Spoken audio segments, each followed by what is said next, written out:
Paramashivoham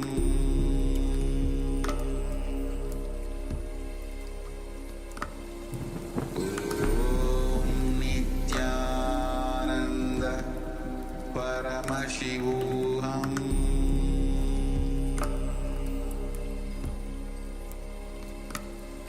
Om Nityananda Paramashivoham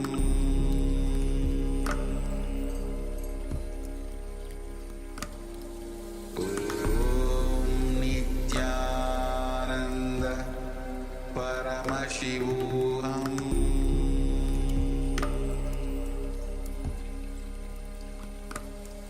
Om Nityananda Paramashivoham Om Nityananda Paramashivoham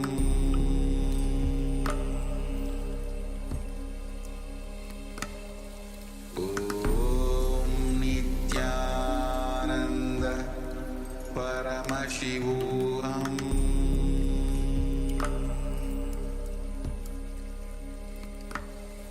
Om Nityananda Paramashivoham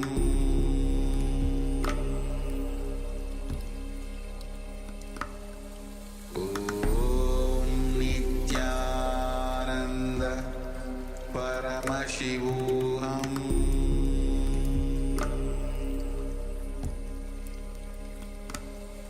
Om Nityananda Paramashivoham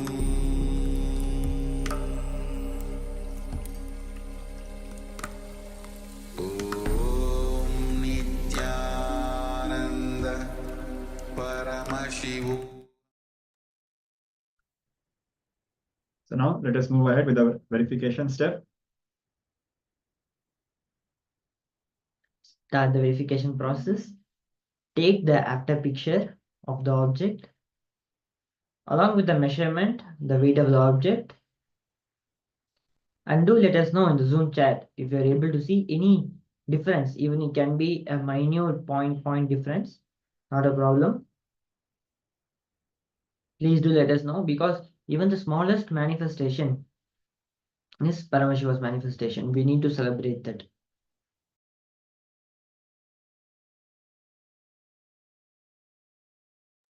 So now, as we had decided and shared with all our participants, we'll be sharing a result of power manifestation from one of the previous participants in Paramashivoham.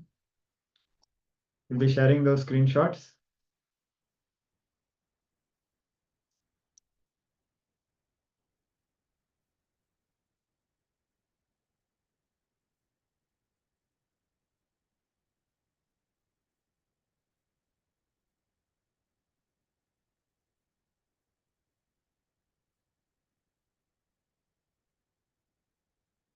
So you can see a clear change from 4.72 to and 4.74. So the measurement before was somewhere around 4.74 and it changed to 4.72. It might feel little, it might seem wow, we will have various understandings about it, but it is actually, we need to understand the significance of such a manifestation. If the same power is applied on us, let's say, or anybody who is in need, who, for example, might be having some kind of a tumor or some kind of a internal problem, and in that, if you can reduce the tumor cells or whatever it may be, even that 0.02 is massive. It can mean life and death for a person. And it can save a person's life from so much suffering. So the power manifestation science has a lot of application in healing. So even if it is seemingly small manifestation, do not think it is small. It is actually beyond our wildest imagination of what good it can do to the world. And also it is just the start. the more we melt in the space of oneness, the more these powers manifest. So requesting all the participants to verify the results and share with us.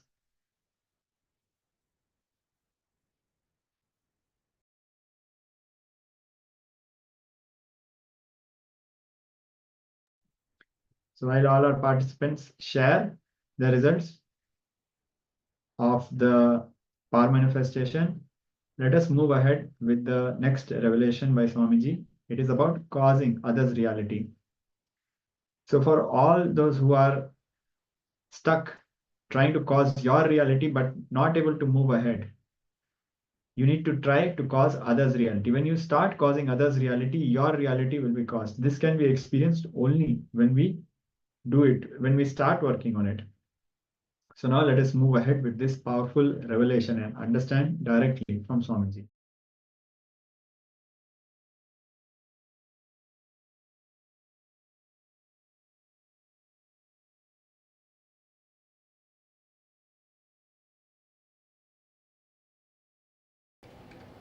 Human life is worth living only when you can make it as you wanted. Please listen. There are some of the natural principles. How many philosophies may oppose these principles? How many religions may oppose these principles? How many gurus may try to suppress these principles? Listen, those principles never get destroyed. This is one of the type of principle. Human life is alive only when you can make what you want. The fulfillment in the life happens only when you make your life as you want. Either you try to complete it from the direction of causing what you want or altering what you want. You can achieve completion, fulfillment by altering what you want, and you can achieve completion, fulfillment by achieving what you want. Trying to change what you want or constantly trying to achieve what you want. Neither these two can reach completion, fulfillment. Bringing intelligence into what do you want and bringing power to cause reality, bringing intelligence into what do you want and bringing the space to cause what do you want as reality. When you bring intelligence into what you want, awareness into what you want, that goes through a certain natural transformation. What do you want? Then create a space to cause that as a reality. That is the completion.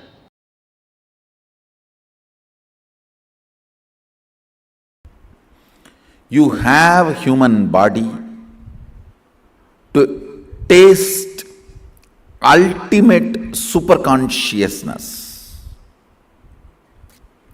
Superconsciousness as a state of pure unclutching, completion.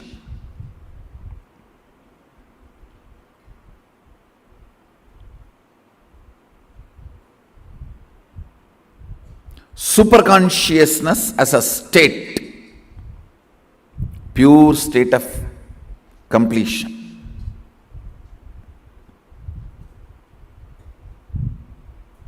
Unclutching, complete completion. Same superconscious operating space Understand? Superconscious state, operating space, that means completion with others.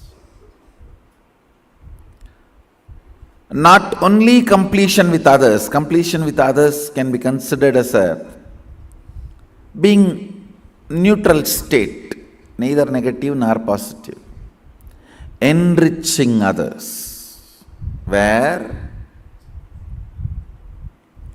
your consciousness oozes out and involves itself with others' life. Understand? Only when your consciousness involves with others' life, you manifest Ishwaratva. The Ishwaratva starts manifesting. The space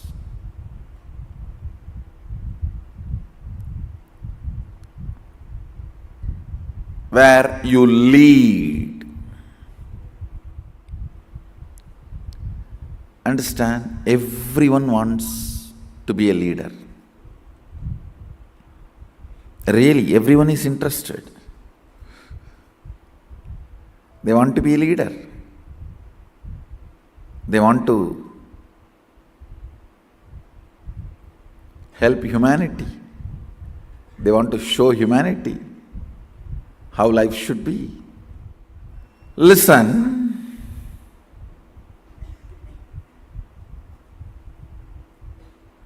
The state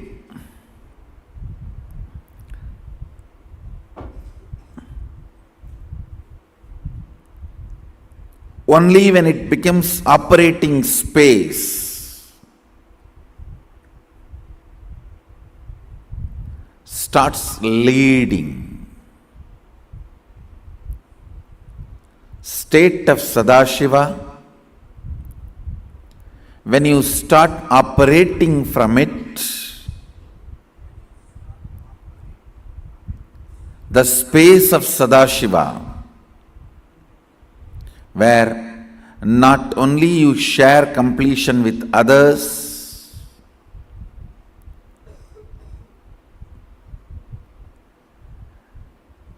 you start enriching others.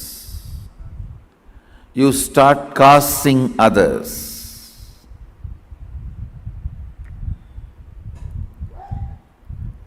Enriching and causing others' reality becomes your lifestyle. Understand?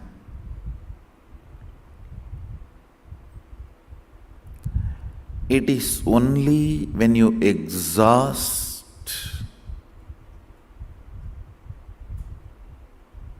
all the possibilities and powers you have, Sadashiva starts manifesting his powers through you.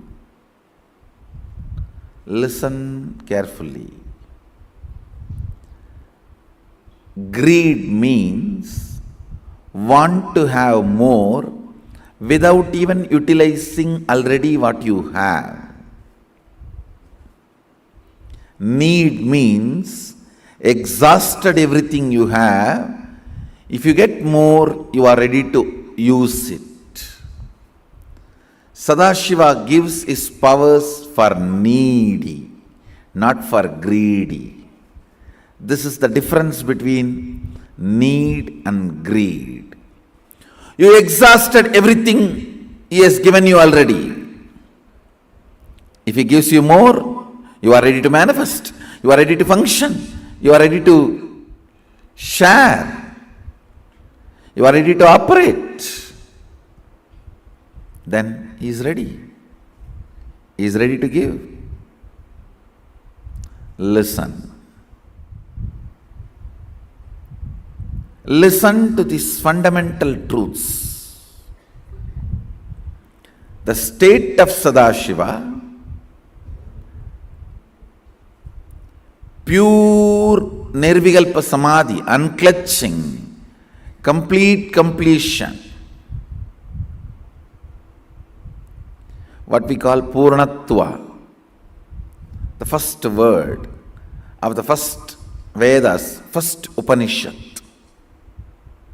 Purnamada Purnamidam Purnat Purnamudachyate Purnasya Purnamadaya Purnameva Vasishyate. Vedas and Agamas both are very clear. Vedas are the pure science, Agamas are the applied science, which forms the foundation of Sanatana Hindu Dharma. Vedas and Agamas are the source book. We call it Shastra Pramana of reality, ultimate.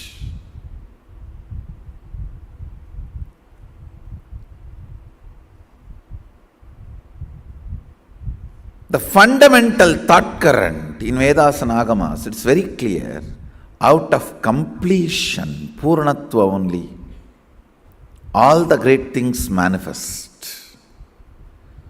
So first completion, Purnatva.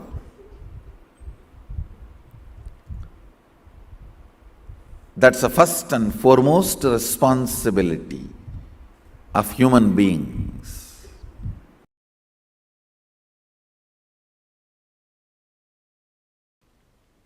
Life starts when you decide to cause others reality.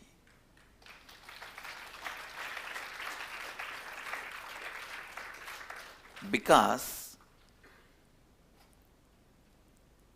the real you, please listen, the real you is everyone around you included. But what you cognize as you is your deep-rooted pain patterns and incompletions. Please understand, how much ever you constantly try to decorate perfume, scent, garland, you are trying to do all this to the pain you of you, incompletion you of you. But the more you are going to remember the incompletion you of you and identify you as the incompletion you of you and identify you as the incompletion you of you and cognize the incompletion you of you, what are you doing? You are trying to perfume the drainage.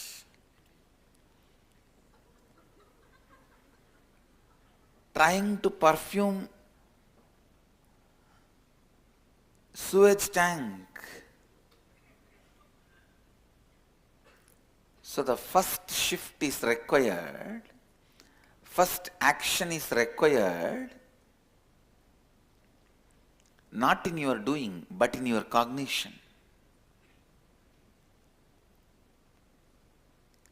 See, that is why I tell you very important truth. Please understand these few important truths, catch it, so that I will bring you to the conclusion. First truth, what you remember as you is pain part of you only you remember as you. You cognize yourself only your incompletions as you. But the actual you is all the people around you put together.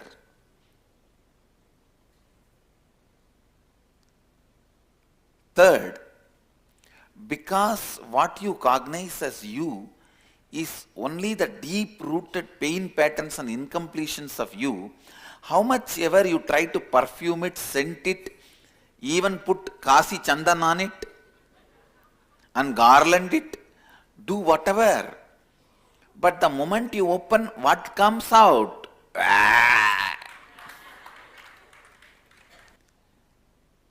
What you perceive as you go on trying to do makeup to that. That will never bring completion and powerfulness with you. Shift your energy to what is you. Shift your energy to what is you. Listen.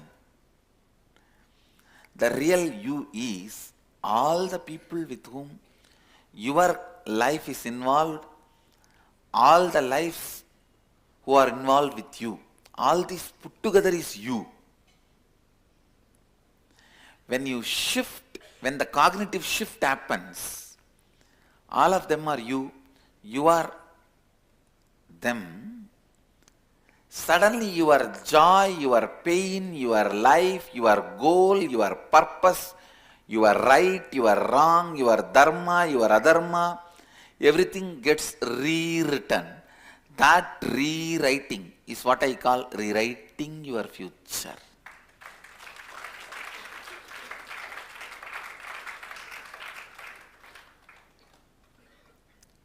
You rewrite your future full of powerfulness. Understand one thing. Some parts of what you call as your life, you may be resisting. Some parts of what you call as your life, you may be accepting. But be very clear, whether you resist or accept, no powerlessness. Do not allow powerlessness. No question of powerlessness. Always being powerful is my religion. Understand?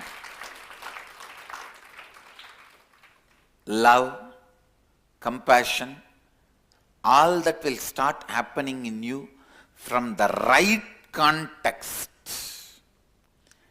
Love, compassion, non-violence by itself cannot become a religion. Love, compassion, non-violence from the right context only can become a religion. I have seen people who escape from life try to show compassion, non-violence, just because they feel powerless to face the conflicts. They feel completely powerless to face the conflicts. Please listen. When you feel powerless to face the conflicts, life again and again brings that same mirror and shows to you. Understand, which part of your face you don't like or attached too much, you will see only that part in the mirror again and again. How many of you understand what I am saying? Which part of you, either you are too attached or don't like, you will see only that part again and again when you look at the mirror. So anything which you don't like, resist, makes you powerless. Same way, anything with which you are attached again makes you powerless because of the innate fears attachment brings. If you are attached to some parts of you, you will be afraid the size, shape, color, dimension may change in course of aging or accident through some reason. So whatever you are attached or you don't like, you will see your eyes will be only always on that part when you look at the mirror. Your life is a mirror. Please understand, your life is a mirror.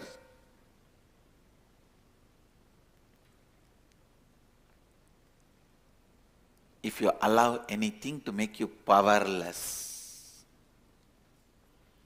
if you allow anything to make you powerless,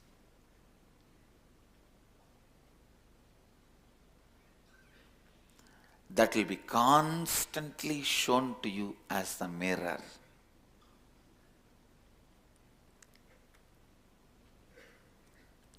If you feel powerless to handle your spouse and the family and run away to some other lifestyle, sometimes divorce, sometimes sannyas, whatever lifestyle you opt or choose, by feeling powerless, I guarantee you, you will see 10 people exactly like your spouse, you will be forced to work with those people.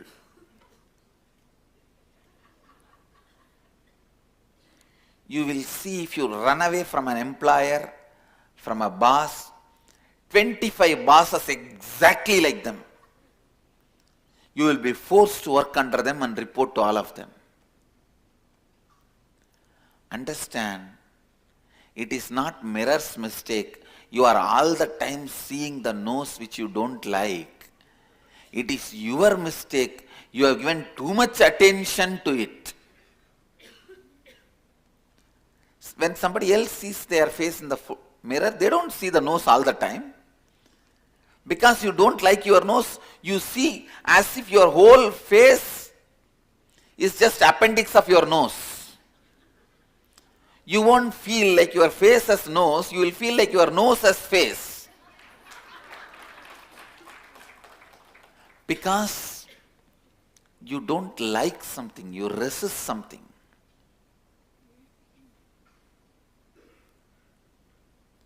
All the time you are on it. Same way, if you like something and afraid of losing it, all the time you will be there on it.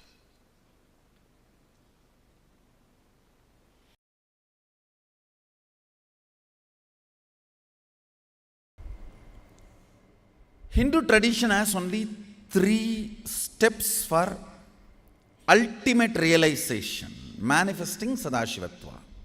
1. Shravana, listening.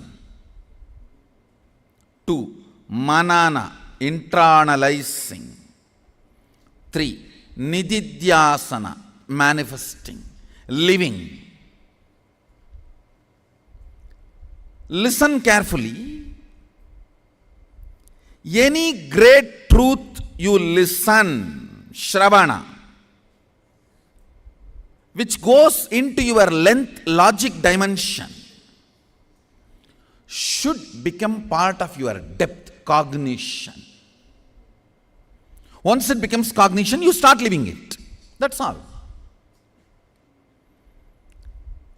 Logically, you all heard millions of times from me, you are Mahasadashiva. You are the same pure consciousness.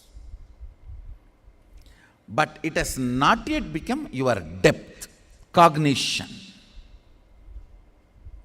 It is sitting there, but not into your Anandagandha. Listen carefully. What is the way? All your great ideas, see, as long as it is only a length logic, it's an idea. When it becomes cognition, it is life. Ideas you have about your soul. What is individual soul? What is Jagat? Means universe, human beings, life, nature. What is Ishvara? Listen carefully. You have all the right ideas now. Nothing more need to be taught. That is why no guru can stand in front of my disciples.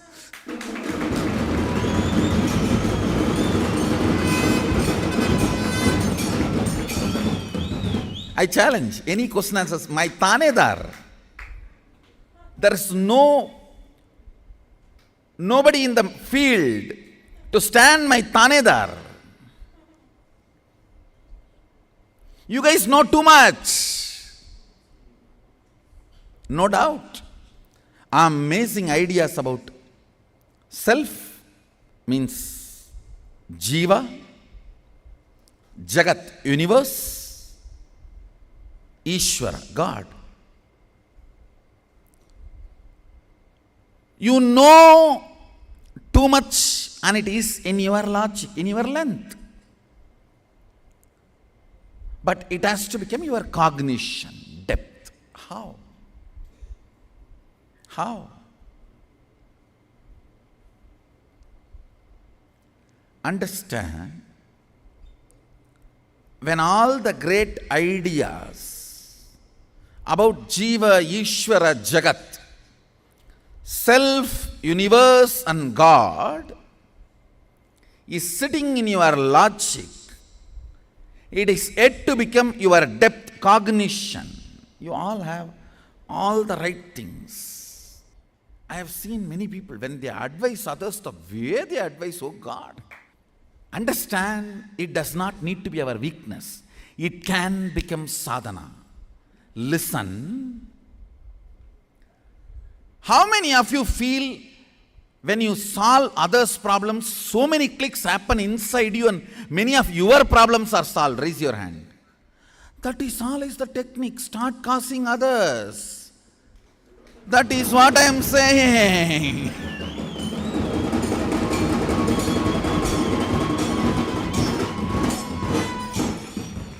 Understand,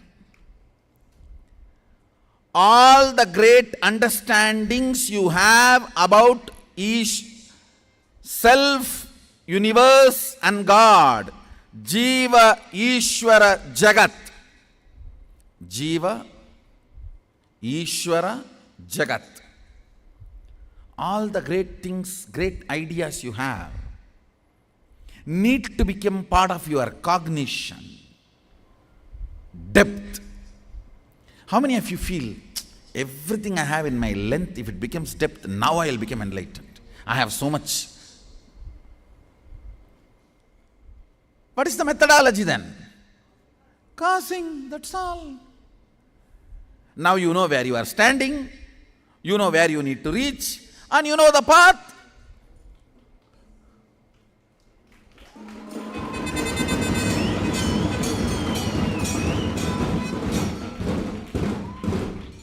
What for you are waiting?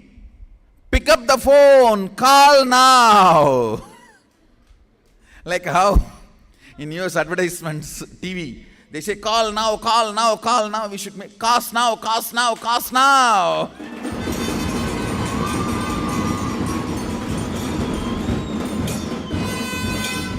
Understand, causing is a spiritual practice, because every time you cause others, you just lift yourself to the higher understandings, cognitions, where the understandings you have in the level of logic length becomes part of your depth cognition.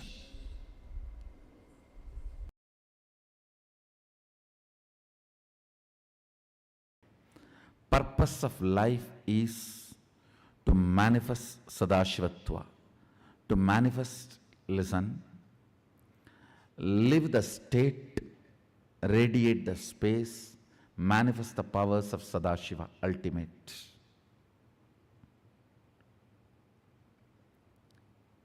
Your human body is hardwired to live the state of Sadashiva, radiate the space of Sadashiva, manifest the powers of Sadashiva. Realizing it, making it happen is the purpose of human life. I tell you, living the state of Sadashiva is what I show through unclutching, completion with yourself, all the teachings, techniques, kriyas, meditations. That is living the state of Sadashiva. Radiating the space of Sadashiva means taking responsibility, completion with others, enriching others, casting others' reality. All that is radiating the space of Sadashiva. Listen, I'll repeat. Living the state of Sadashiva means integrity, authenticity, completion with yourself, unclutching,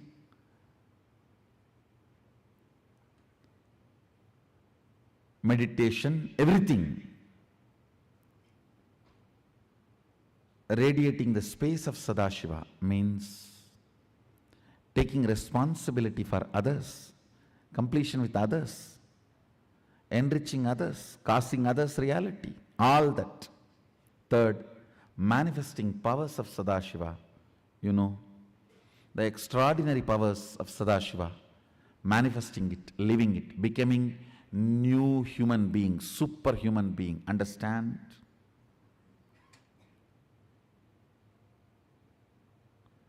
From fish to Kalki, physical and mental breakthrough. From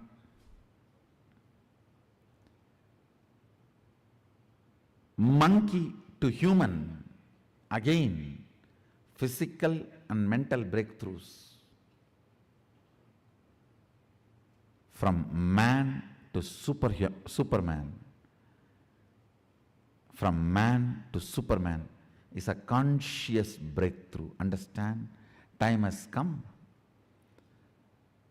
For what Vivekananda visualized, Yogananda yearned, Aurobindo aspired, Sadashiva did it. We made it successful for ages. The masters were aspiring and working for it. Now it is happening. Join. Don't get missed out. Understand? When you are in the front of the revolution, you are leading. When you are waiting for others to lead, you will only be follower. People who join this great conscious breakthrough now are the leaders. I welcome leaders of the future conscious breakthrough.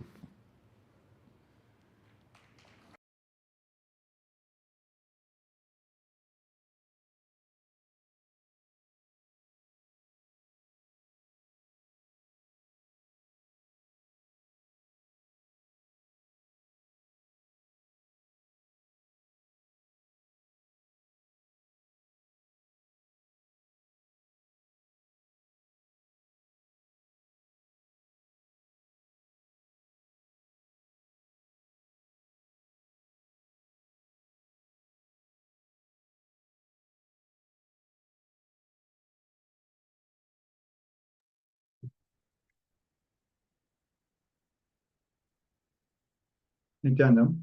So, as we have been going through these series of powerful revelations, now let us internalize on these sacred truths about causing others a reality. Only when our consciousness involves with the others' lives, we manifest Ishwaratva, true leadership as Paramashiva himself. The actual you is all the people around you put together with you is the actual yourself. Every time you cause others reality, you lift yourself to higher cognitions and understandings in life. Radiating the space of Paramashiva means causing others reality. Purpose of life is to manifest Paramashiva, to live in the space of Paramashivatva as Paramashiva. Life starts when you decide to cause others reality. Because the real you is everyone around you, you included. So when you cause others reality, naturally your life starts to manifest in a beautiful way. But what you cognize as you is your deep-rooted pain patterns and incompletions. Some parts of you may be resisting life and some accepting life.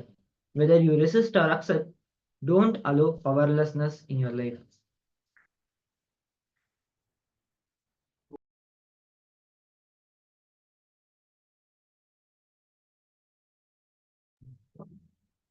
Now let us enter into a small internalization exercise. Pen down 3 instances in your life where you allowed powerlessness and did not cause others reality. It could be any of the situations where you felt depressed or you felt sad, and because of that, you were not able to cause others reality. And from your current understanding with these powerful cognitions in life, write down how you will cause their reality in the same situation. In future, if a similar situations occurs like this, how with these understandings you are going to cause their reality. So we'll be giving a few minutes for the participants.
Now we have projected the steps. Please refer to these steps and start internalizing.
So now with this, we come to the end of this internalization process.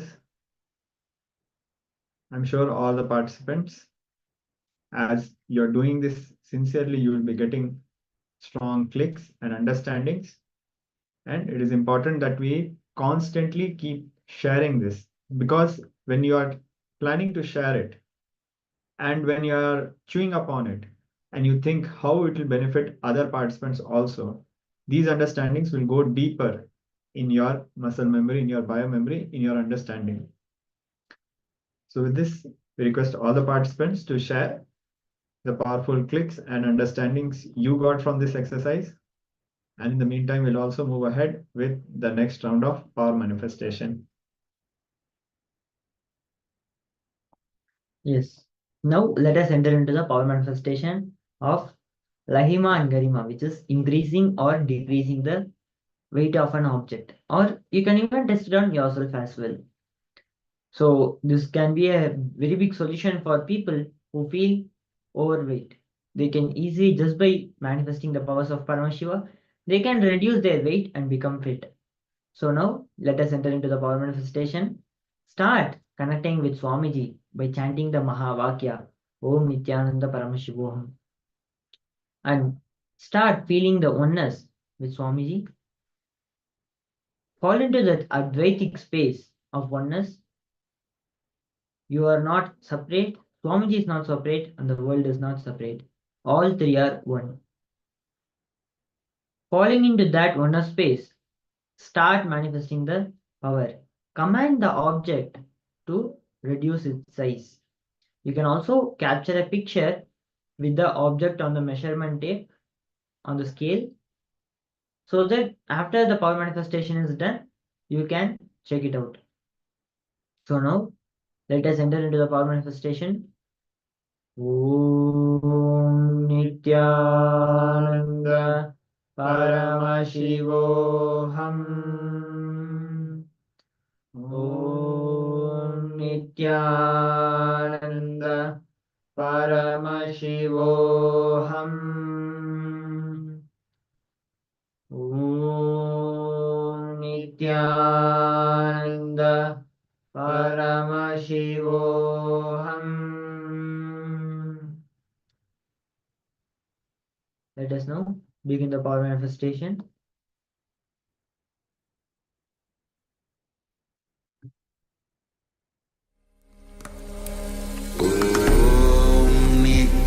Nityananda Paramashivoham.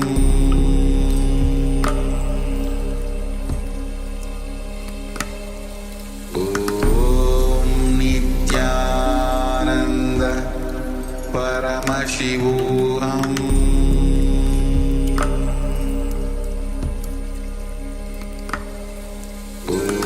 Om Nityananda Paramashivoham. Om Nityananda Paramashivoham. Om Nityananda Paramashivoham.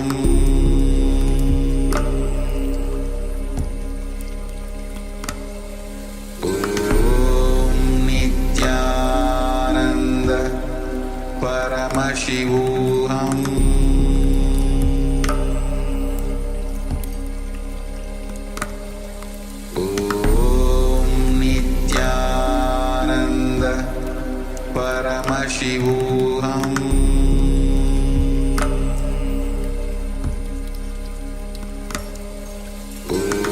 Om Nityananda Paramashivoham. Om Nityananda Paramashivoham.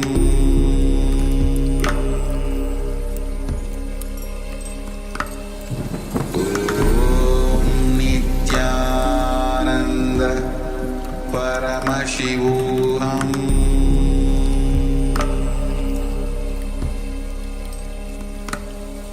Om Nityananda Paramashivoham.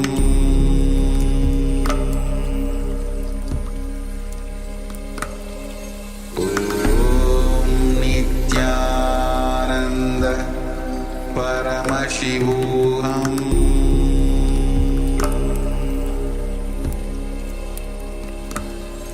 Om Nityananda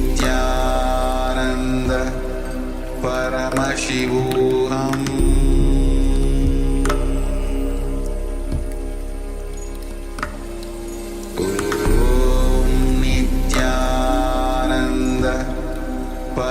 Paramashivoham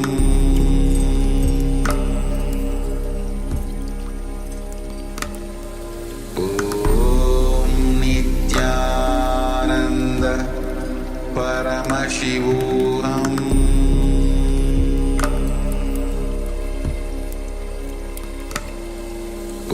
Om Nityananda Paramashivoham Paramashivoham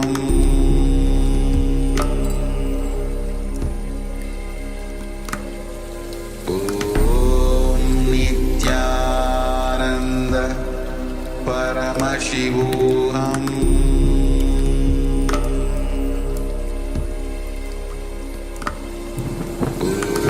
Om Nityananda Paramashivoham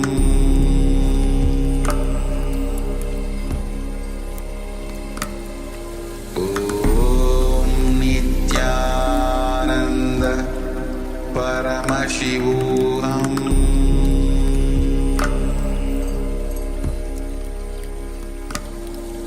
Om Nityananda Paramashivoham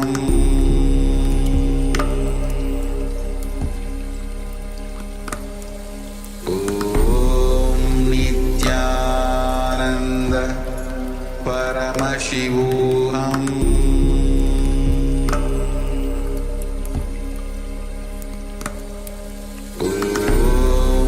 Nityananda Paramashivoham Paramashivoham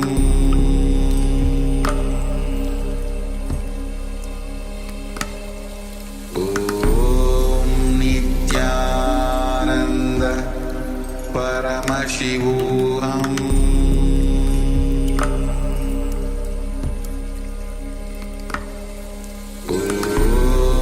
Nityananda Paramashivoham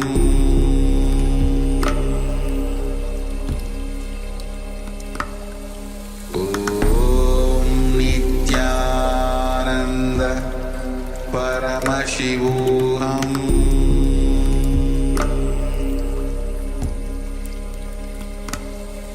Om Nityananda Paramashivoham Om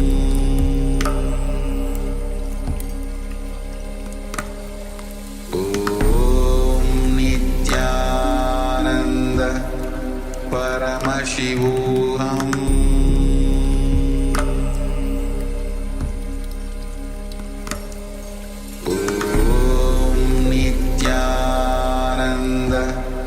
Paramashivoham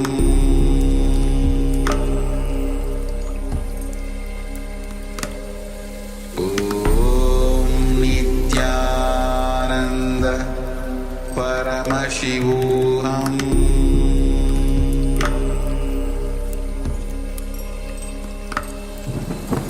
Om Nityananda Paramashivoham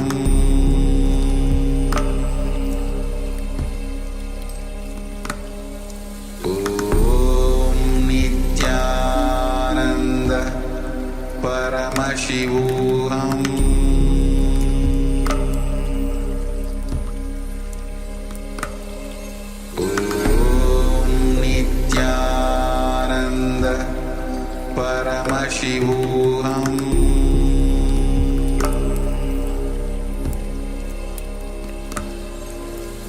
Om Nityananda Paramashivoham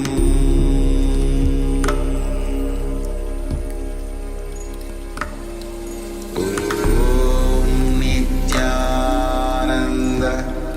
Paramashivoham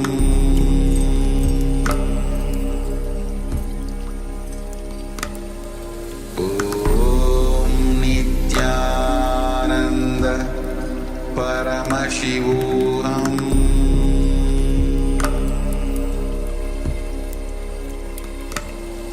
Om Nityananda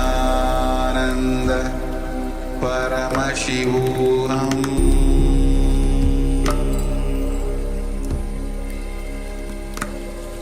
Om Nityananda Paramashivoham Paramashivoham Om Nityananda Paramashivoham Om Nityananda Paramashivoham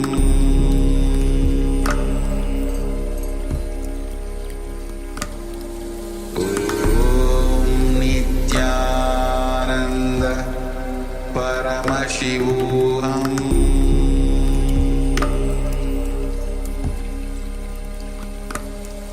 Om Nityananda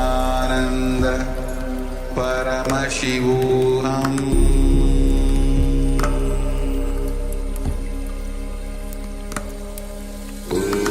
Om Nityananda Paramashivoham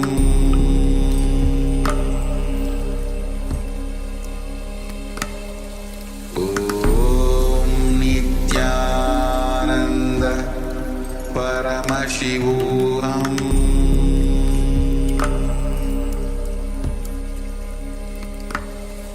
Om Nityananda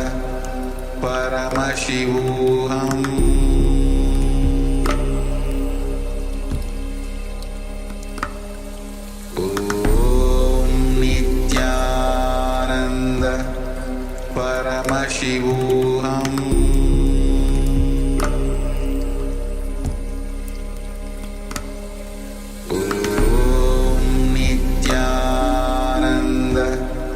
Paramashivoham Om Nityananda Paramashivoham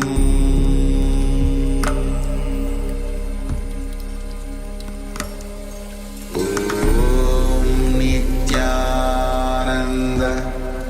Paramashivoham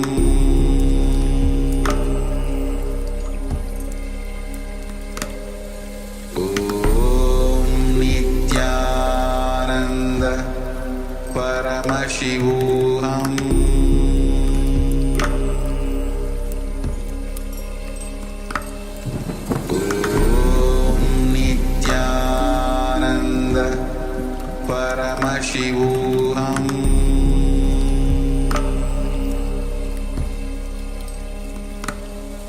Om Nityananda Paramashivoham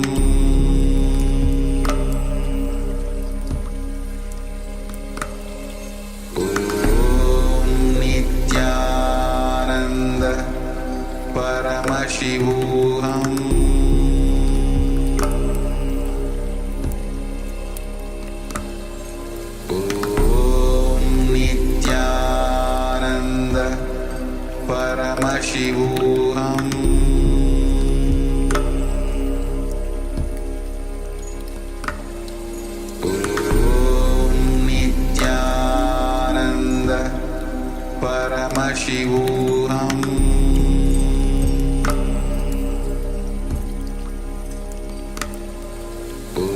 Om Nityananda Paramashivoham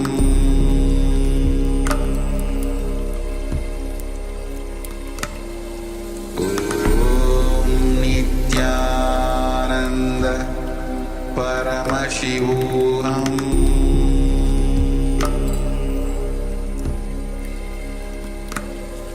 Om Nityananda Paramashivoham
Yes. Now relax and start the verification process.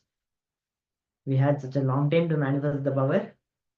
Now start verifying the object's weight with the previous weight. And do let us know in the chat what manifestation has happened during this round of power manifestation. We'll be giving the participants a few minutes to complete the verification process. Then we'll be moving on into a very interesting subject. But first, let us complete the verification process.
Yes. Now, let us move into the next segment of the program. Today, we'll be seeing a very interesting topic, which is Swamiji directly answers question and answers on karma. Karma is one of the most misunderstood and misinterpreted subject in Hinduism. So Swamiji will be logically and so powerfully clearing each and every participant's questions. This had happened a very long time ago. It was around 2005 and 6. So this beautiful segment is going to be a question and answer session where when Swamiji answers the question, you you will feel that your own question has been answered by Swamiji directly. So now,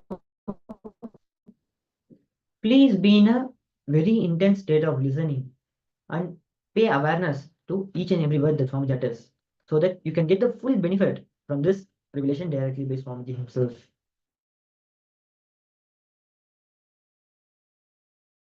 So, if you eat a lot of meat, do you have to deal with that karma? Truth is, you have to. That's one. If you give me commitment, from now you will be vegetarian, I'll take the responsibility to remove that karma. So during the Vishesha Diksha, there will be Vishesha Diksha, Shiva Diksha second level. If you commit, you want to become vegetarian from now, I am authorized to remove your past karma of non-vegetarian, and I'll do it.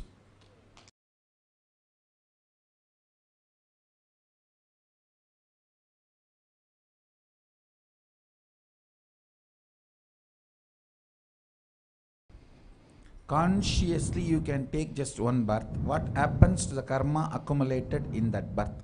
Actually, when it's a conscious birth, you never allow that karma to settle down in you. It just goes like a breath. You are always, because you are such conscious being, what is karma end of the day? Incomplete patterns. You don't allow that to get settled in you.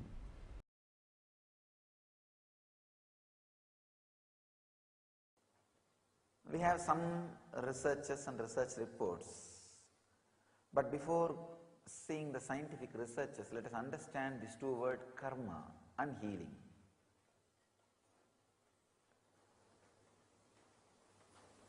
In Vedic tradition, there is no good karma or bad karma. Karma, that's all.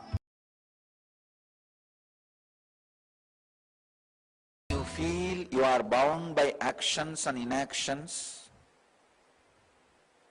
Either you start liking action or liking inaction. You feel it will make you pure or impure. Then you start projecting that same thing on everybody. You corrupt your environment. You corrupt the people who live with you. Please understand. Whatever you feel as core of your life, knowingly or unknowingly, you make others believe, and all your action makes others fall in tune with that belief.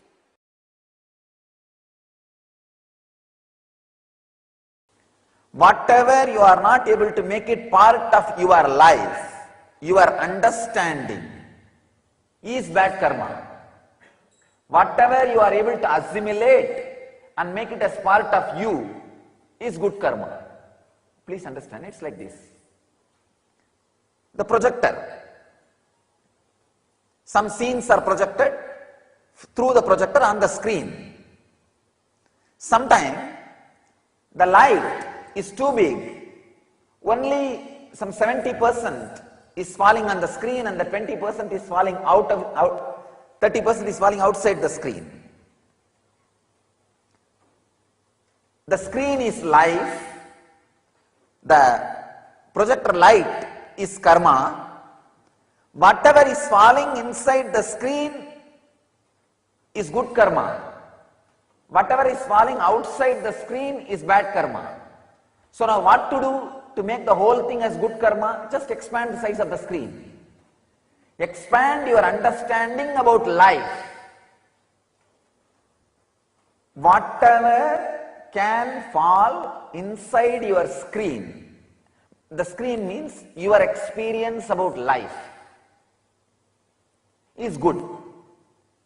Whatever is falling out, whatever you are not able to grasp as part of your life, is called bad. Now, all you need to do to integrate karma, see, please understand, as long as there is a good karma and bad karma, healing can never happen. There will be one part of karma constantly hurting you, haunting you. Just expand your understanding about life. Enemies make you strong. Really, I tell you. Earlier I was thinking, for 1500 years, I'll be a living stream. Means the science, enlightenment science which I brought and which I am transmitting to human beings will be continuously transmitted with life, alive. It will be alive for 1200 years, I thought. Now I tell you, at least 5000 years. Let it be on record. When Vivekananda declared his Sangha will be a live stream of enlightenment for 1200 years, unfortunately we did not have a video camera. Now fortunately we have it. Let it be recorded, at least 5000 years. Power of a spiritual organization is defined based on how much you can bear. Understand? Not punching power, bearing power. How much you can take it. Understand about life. You will expand the screen. The whole projector scene will fall on you. There is nothing called bad karma. That is what I call surrender. Expanding your understanding about life. Because life is an unpredictable happening.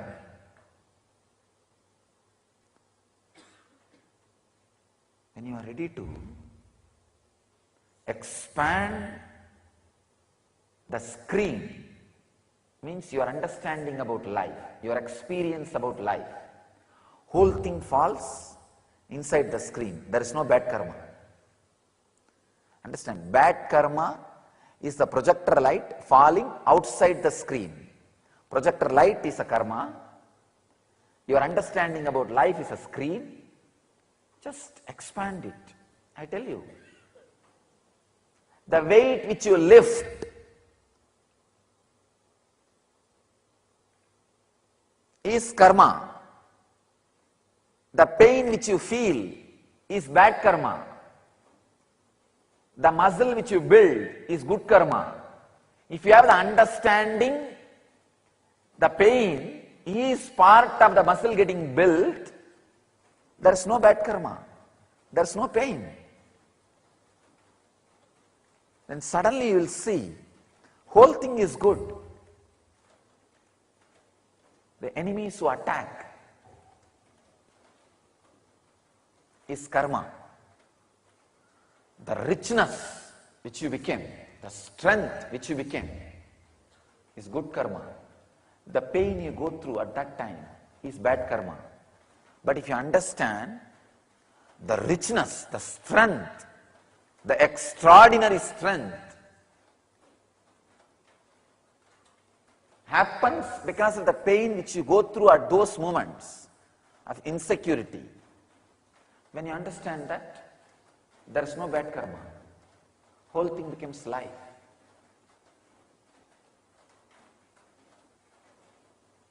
Never avoid insecurity. Never avoid enemies. That is the ultimate lesson. Just stand and stare. Nothing else. Don't blink. There is no bad karma. There is no bad karma, I tell you. The moment you understand, see this simple example, lifting weight, that is karma. The pain which you feel in the muscles is bad karma. And the muscles which gets built, gets strengthened, is good karma. Getting strengthened, the muscle getting built, the beauty and strength comes because of the pain. Understanding about life. When that happens, the pain is no more a bad karma. Make enemy as a joker. Let him not be a villain. If he feels he is villain, he will go on be playing the role of anti-hero. The anti-hero feeling gives a tremendous strength. Make him a choker. Understand? Even with life, just have this clarity. There is no such thing as bad happening in the life. Understand? There is no such thing as bad happening. There is no such thing as bad publicity. There is no such thing as bad karma in the world. Everything makes you rich. Everything teaches you new dimension of life. Life means happening. Cancer cells are cancer cells if you don't want to go for the transmission of new body. If you feel, yes, great, oh, the cancer has happened, it's okay. So now, I am also bored with the same set of people and set of mind and set of routine and set of lifestyle.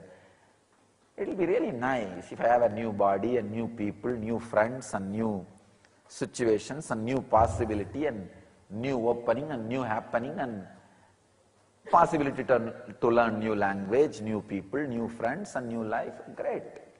Come on. Let's relax and take another one body. Just expand the understanding about your life. Cancer is no more bad karma. No more bad karma. See, if you want to break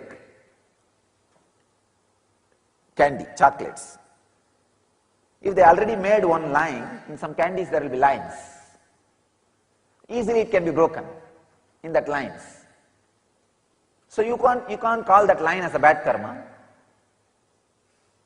Same way, if you understand the whole life, the cancer is just like a line made. Yes, now I have to break this candy. Nice, already they made a line and kept. Let me break it and do the next job. Come on, let's take up the next life. Same way, depression.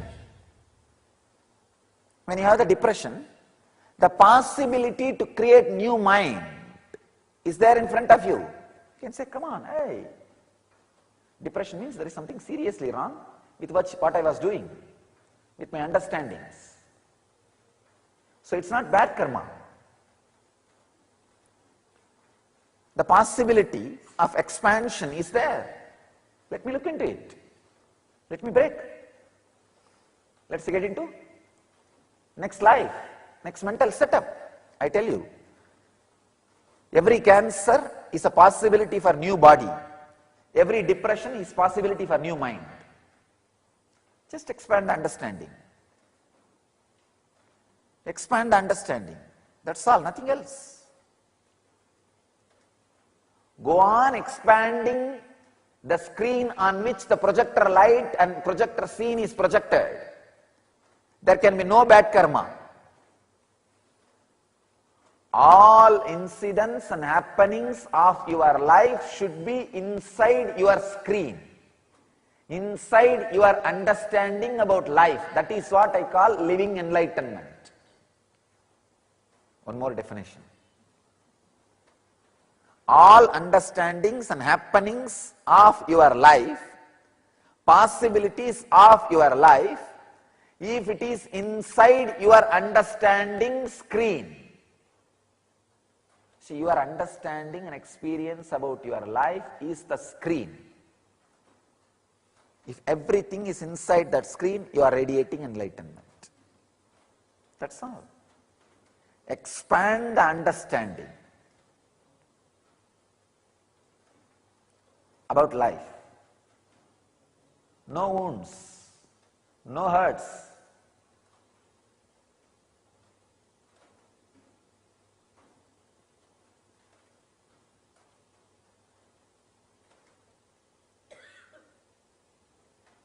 There is no such thing as hurt, wound, pain, bad. When you understand and expand your experience about life, everything makes you rich. everything makes you rich. Everything strengthens you. Everything strengthens you. Look inside. Never ask, why should this happen to me? See, I have seen in Indian villages, they will make jaggery, the country sugar. They will boil the sugarcane juice. I have seen when it is getting boiled intensely, slowly it will become thicker and thicker. And all the dust part will slowly get gathered in one corner. In one corner, all the black dust part will gather.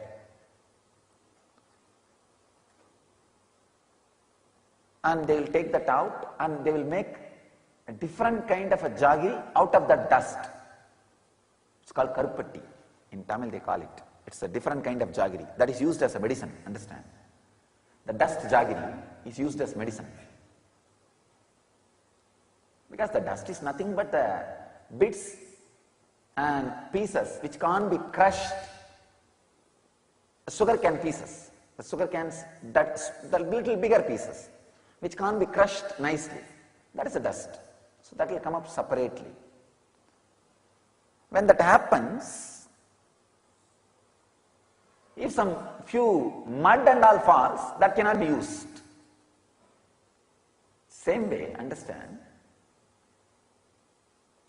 if something, see, just understand that whole process, that jaggery getting made means the sugarcane juice getting boiled.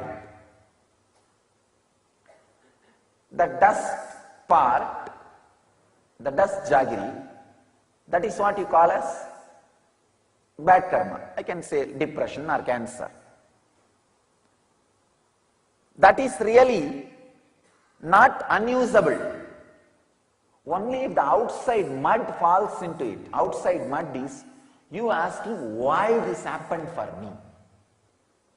Don't ask why. That is the mud.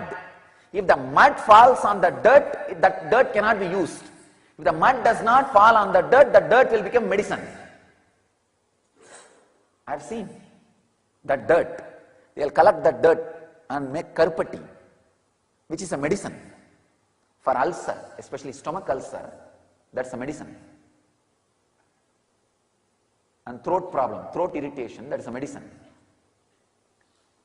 So don't question the happenings, why for me? There is something from this happening getting added to me. If you feel that, you will become rich through all happenings. If there is no mud added to that dirt part, and one more thing, when they make jaggery, they will not remove the dirt part till this completely become hard. Because till the last moment from the dirt part, the juice will be getting sucked into the main jaggery part. I was reading a beautiful book, The World Ramakrishna Knows. Based on all the examples he gave in his discourses and classes and sessions, they painted the world Ramakrishna knows. The background. It was such an amazing book. Same way, based on all my examples I give, you can paint the world I know. The world out of which I was born and brought up.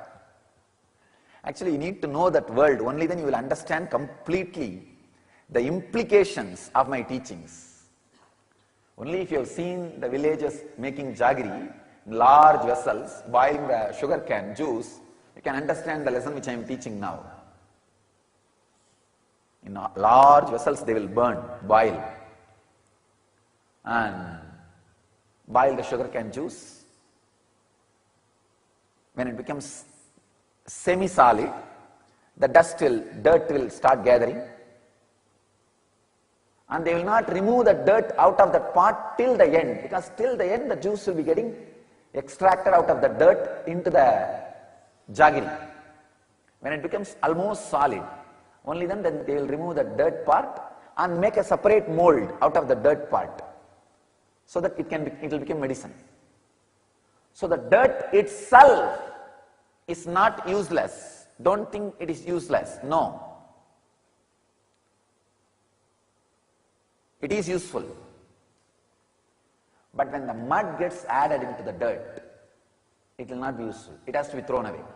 If there is some big breeze and the mud comes and falls on the dirt, it cannot be used. Same way, when you ask the question, why this happened to me? The dirt has fallen on the mud has fallen on the dirt part. Bad karma. You made bad karma now. Instead, see very clearly, even from the dirt, something is making me rich.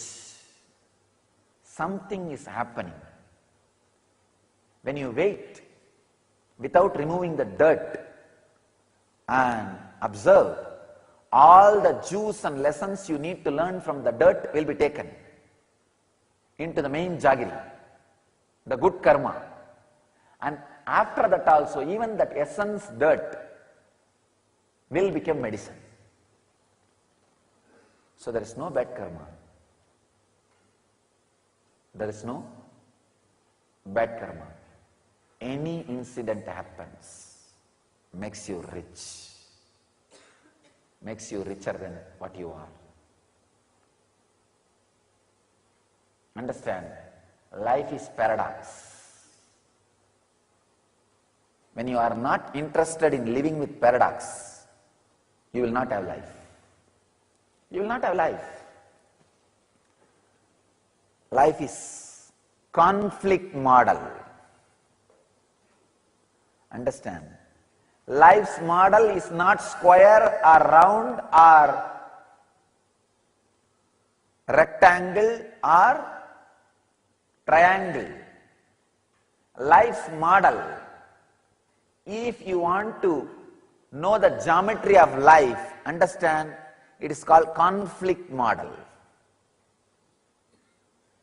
This is the geometry of life, conflict model. But you go on trying to make rectangles, triangles, circles, squares out of life. But how much ever you cut and remove, finally there is a bit which you can't make either square or rectangle or quadrangle or triangle or circle. And you can't swallow that bit which was left. You call that as bad karma. Whatever you can call and cut as a square, round, rectangle, quadrangle, triangle, sometimes little artistic like a lotus, whatever you can get it and cut it and take it out, you call all of them good karma. And the bits and pieces left, out of which you can't make anything, you call that as bad karma. No. No. Life is conflict model. The geometry of life is conflict model. Understanding, just constantly go on expanding the understanding muscle. See, just like how these bodybuilders go on using the weight and expand the muscles, even with little pain. Same way, go on adding the understanding as weight in your hand and expand the muscle of your life, the screen of your life. See, unless you have the weight in your hand and work out and allow the pain in your muscle can't expand. You can't build the body. Same way, unless this understanding is a weight, take it in your hand, understanding about life, expand every moment your life with this understanding. Life's geometry is conflict model. There is no clear-cut left, right, square, rectangle, quadrangle, circle, triangle. Go on expanding. Your consciousness, muscle of your consciousness, with this weightlifting, with this understanding as a weight, you will build your consciousness. You will build your life. Just like bodybuilding, we can say this is a science of life building, science of consciousness building. People spend so much time on bodybuilding. They need to understand and spend at least little time on consciousness building.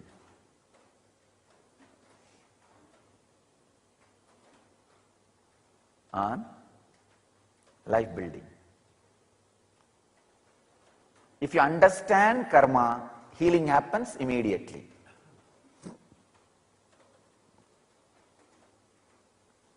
Understand, there is no such thing as bad karma. Bad karma is only one thing. Asking why this happened to me, that's all.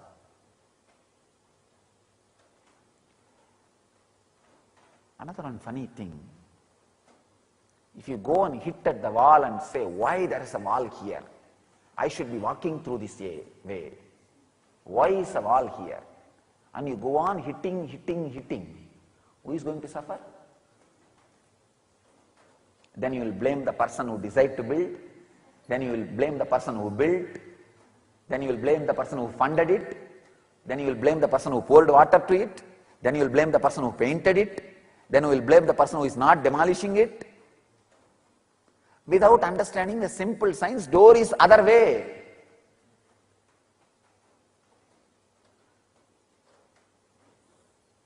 The why always brings a wrong answer. You are hurt for wrong reasons. Don't be hurt by the person who built the wall, who funded for the wall, who painted the wall, who is maintaining the wall. Just learn where is door. When you ask why, you are hurt. Hurt, and you put wrong people as the reason for your hurt. When you find wrong reason for your hurt, be very clear, it can never be healed. It can never be healed. It can never be healed. It will just stay in you as a wound forever and ever. Because you created it with wrong reason. It's like a mud being added to the dirt. Once that happens, the dirt can never be used as medicine and it can never be useful for any more. After that, separation is not possible. Maybe you can grind and mix it in water and filter it. It's almost like taking one more bath.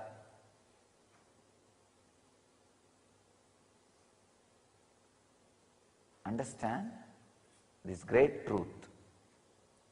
Life is an extraordinary insecurity.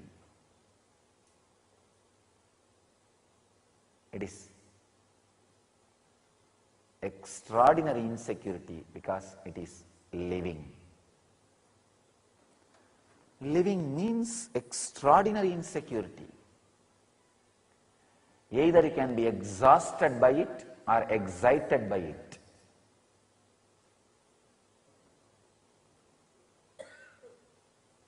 If you are exhausted by it, you need entrainment. If you are excited by it, you are enlightened.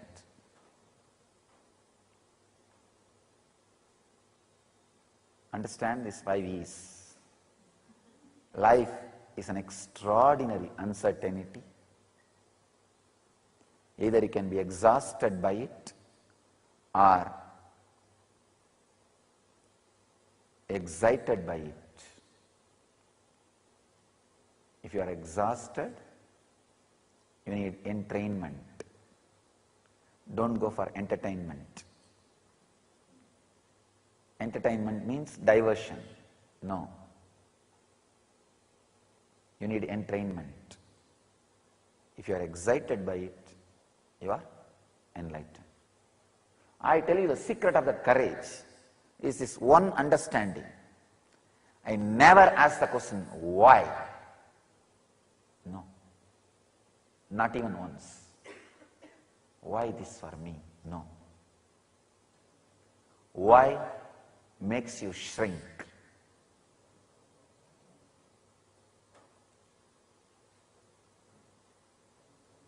Now, what can be done? What should be done? Makes you expand.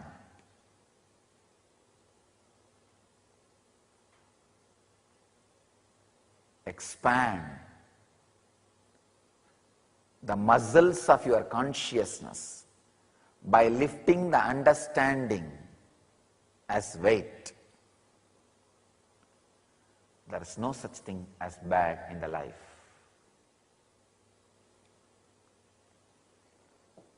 When you understand karma, there is no bad karma, there is no good karma.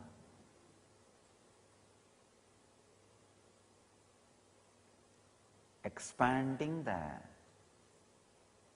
screen of life on which the scenes of karma is projected, and making sure that no part of the life is outside the screen, means no incident, no happening of your life is out of your understanding and digestion capacity, out of your experience. Make sure. Person whose scenes fall outside his screen is bound guy.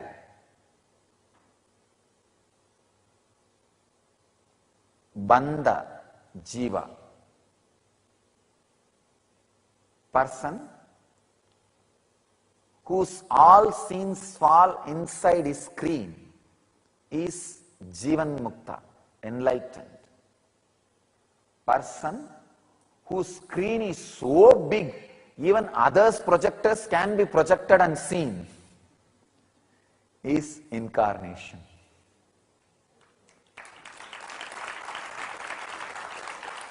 Who has place so vast, even the others' projector scenes can be there.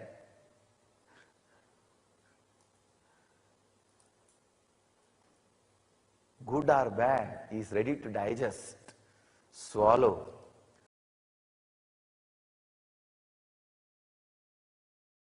Karma. Now I am interpreting this word as action which has not reached perfection. Please understand. Action which has not reached perfection. When the action reaches the perfection, it liberates you. It disappears from the cosmic ocean. Please understand. Action is like a ripple effect. When it reaches the boundary, it disappears. Any ripple effect, when it reaches the boundary, it disappears. Karma is the action which has not reached its extreme, which has not seen the end, which has not seen the perfection. The moment karma sees the perfection, action reaches its perfection, action sees the end, it experiences the extreme. Suddenly, please understand, suddenly it disappears. For example, you throw a stone in a pond. The ripple effect is created. The moment it reaches the end, The moment it reaches the bank, the moment it reaches the perfection, the ripple effect disappears. Now the pond swallows the stone and the ripple effect created by the stone. Done. Same way, when an engram is thrown on you, what is created is karma. When that reaches its perfection, its extreme end, karma is liberated from you, you are liberated from karma.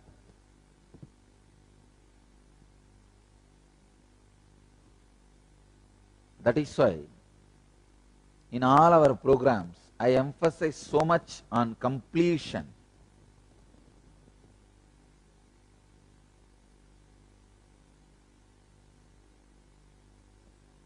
Karma is an unfulfilled action, unfulfilled engram.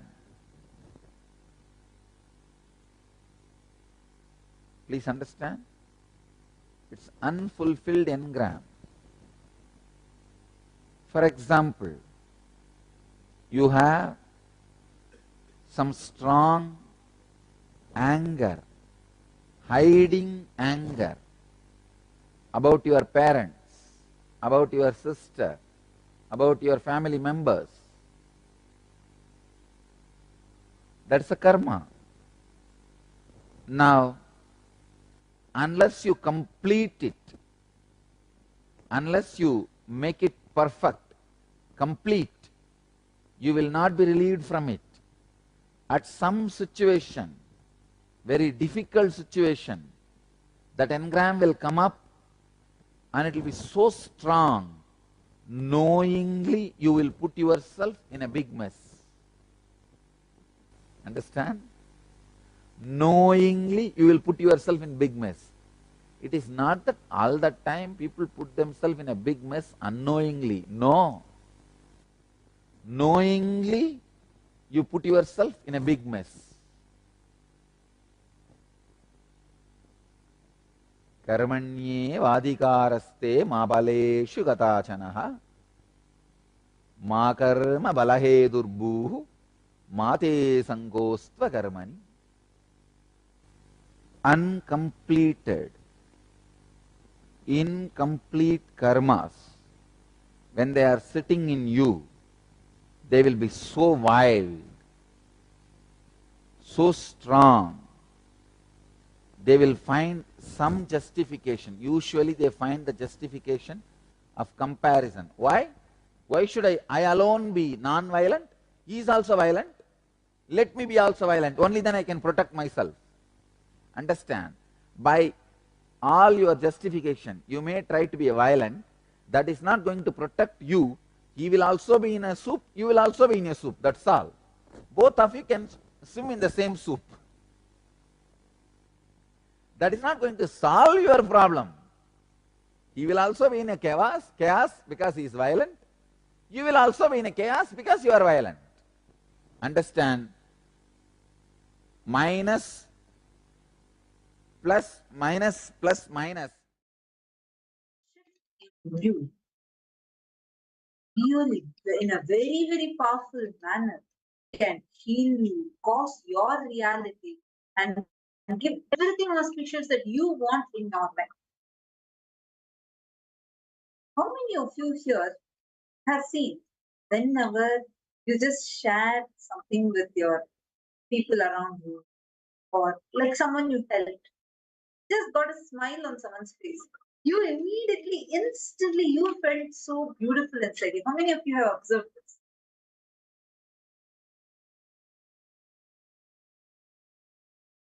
Ma Harlan, yes, we did have darshan today morning at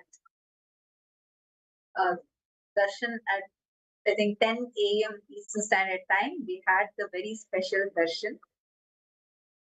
Ma Teresa has posted, enriching is taking care of the forgotten parts of ourselves, what we call as others. Absolutely. And Rahilio Aya has posted, enriching will take care of all the unattended parts of you. Enriching is a way of life. Absolutely. Beautiful. The power of thinking is when we are authentic. Priyatma Surupini has posted. The power of feeling is when we are taking responsibility. The power of living is enriching. Absolutely true. Now, see, it is like this. Do any of you like to celebrate your birthday party all by yourself without anyone else? No, right? Why so? Why for every celebration, anything that you want to enjoy, you always you do not like to just be you, a separate person alone, because you do not just exist within this body. You exist even in others. Others, whoever you're telling us others, are not separate people. They are your own extensions, the forgotten parts of you. When you're catching this, they are your own forgotten parts of you. Those forgotten parts of you who actually are existing, but they're just your own forgotten parts. But you think that they are separate, you are separate, they are separate. You start believing that you exist separately, they exist separately. Start strategizing, start feeling, comparing yourself with others. See, that is where the whole conflict starts. The conflicts in our lives start from the cognition that you are separate, others are separate. But you enrich another person, you get enriched because they are not other, but they are your own extension. So when you enrich another person, your own part, a part of you gets enriched. There's a very beautiful incident actually that happened. Swami Vivekananda once, one morning, Swami Vivekananda wakes up with a severe pain in his right shoulder. All the sannyasis, everyone rush and they try to fix, they try to attend to it, and no medicine, nothing can heal it. And at that time, the disciples are all trying to do something to fix it. And at that time, they say, Swami Vivekananda says, hey, nothing doing here is not going to fix anything. Look at on this side region, the right side region of the country, there is some natural calamity happening. Immediately go attend and send our sannyasis to attend to it. The disciples were shocked.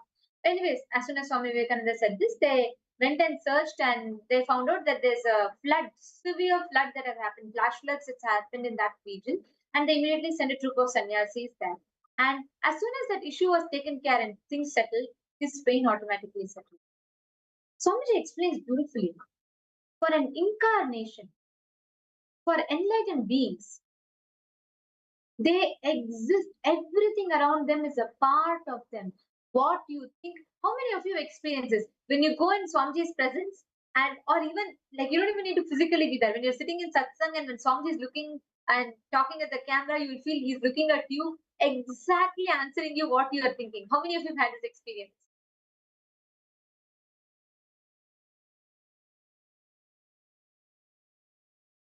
How many of you have had this? Like Swamiji, exactly. You'll be thinking something and Swamiji will exactly answer that. You'll feel like Swamiji is talking to me. Yeah, I was just waiting for this. Understand? An avatar, an incarnation embodies the principle of enriching. That is why around Swamiji, even if you just breathe the space around Swamiji, you'll feel enriched. Actually, I remember during the Inner Awakening program, when Swamiji was conducting the program, there was a person who she had a lot of incompletions with her mother-in-law. She had so much of incompletions, and the mother-in-law also used to trouble her a lot. So she used to hate her mother-in-law. And she also had a problem to do with her liver. So one day, Swamiji was conducting a completion process. And that time, Swamiji explained about how others are not really others. They do not exist separate from you, but they are your own extensions. And Swamiji explained about the completion of others. So, and she sat with another person and she invoked her mother-in-law into that person and did the completion with that person as if she's completing with her mother-in-law.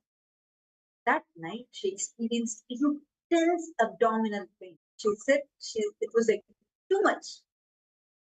And next morning, somehow she felt something really healed from her. And here comes the best part. Till that day, her mother-in-law did not call or did not talk to her.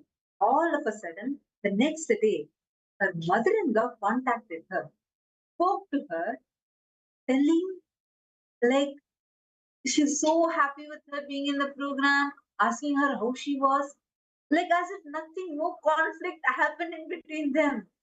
She was in tears. And when she went back, checked, her liver issue had completely gotten healed. Swamiji so beautifully explained.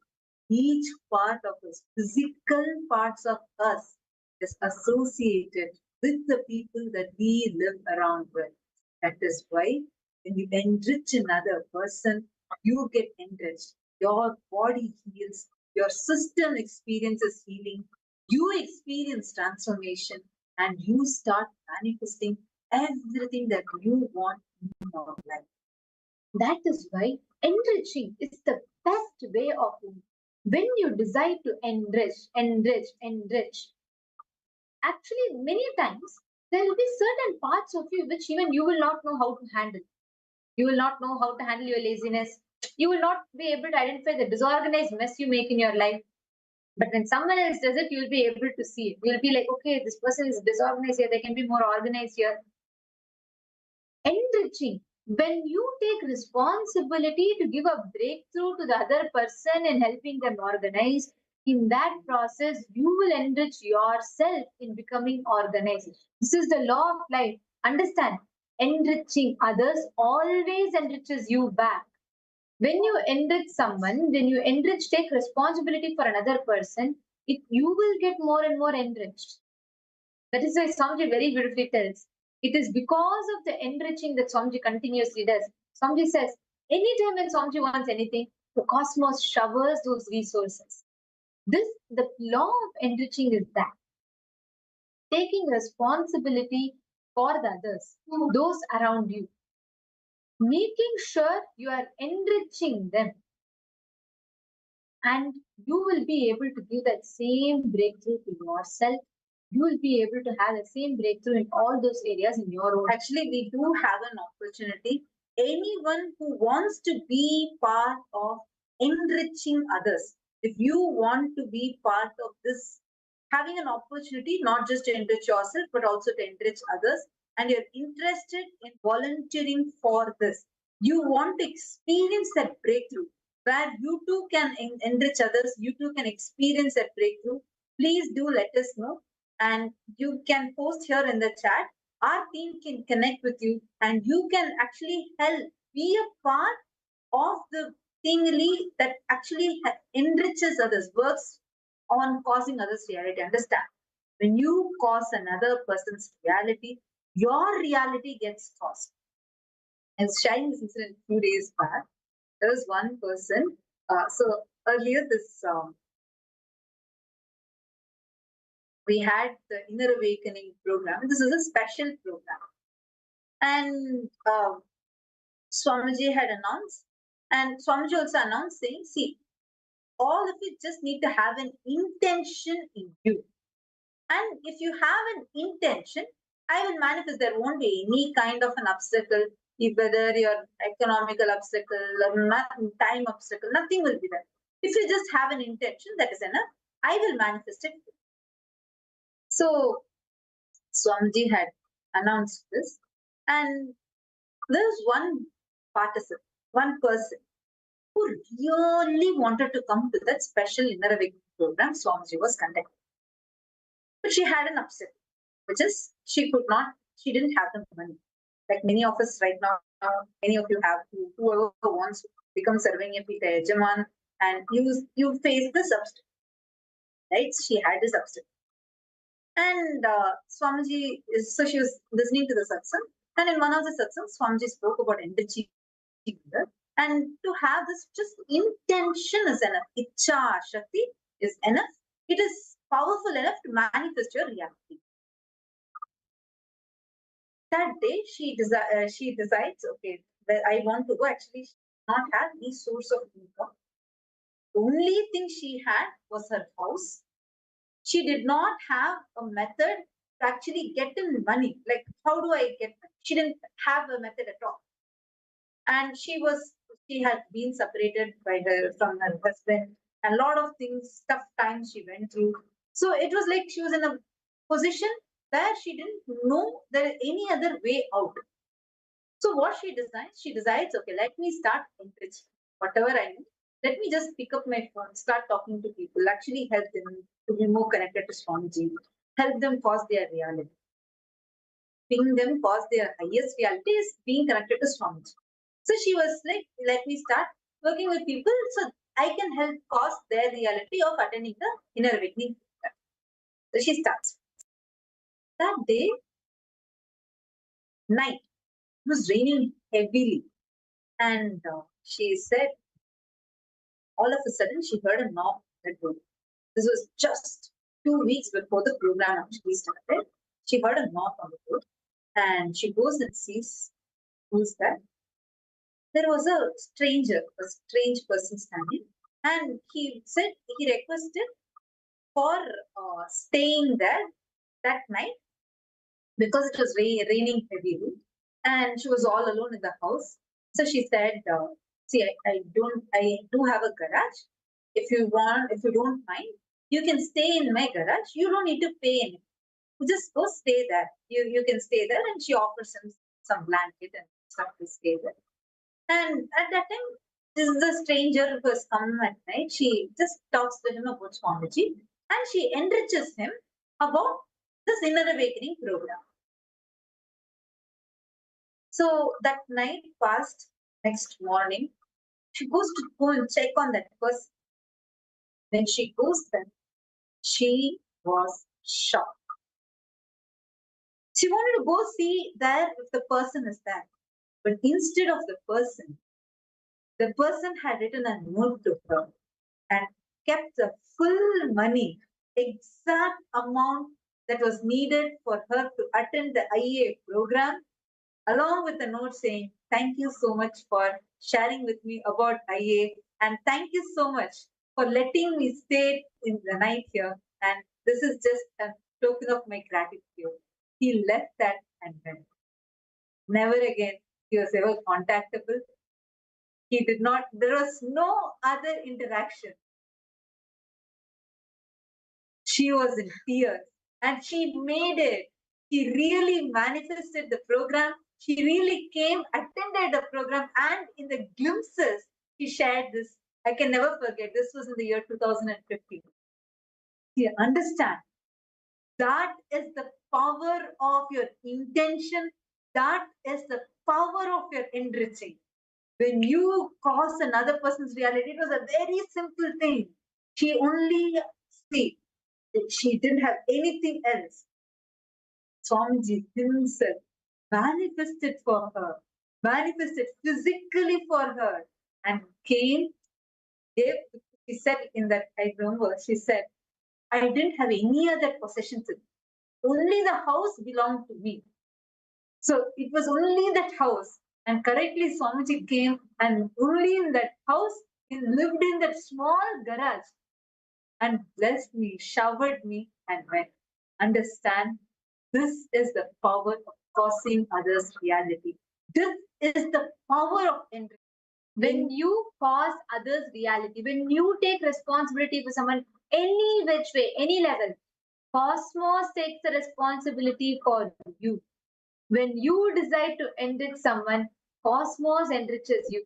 When you cause another person's reality, cosmos causes your reality. I know many of you here who sincerely want to manifest your Sarvagnya Pita. You want to become Sarvagnya Pita Yajaman, Sarvagnya Pita Kartas. Money does not matter. When Swamiji says money does not matter, he means it. For so many people, same way I have seen. And this is one more Chinese participant. She and her mother, both of them, they don't have any source of income. They both really wanted to become serving Yajamans.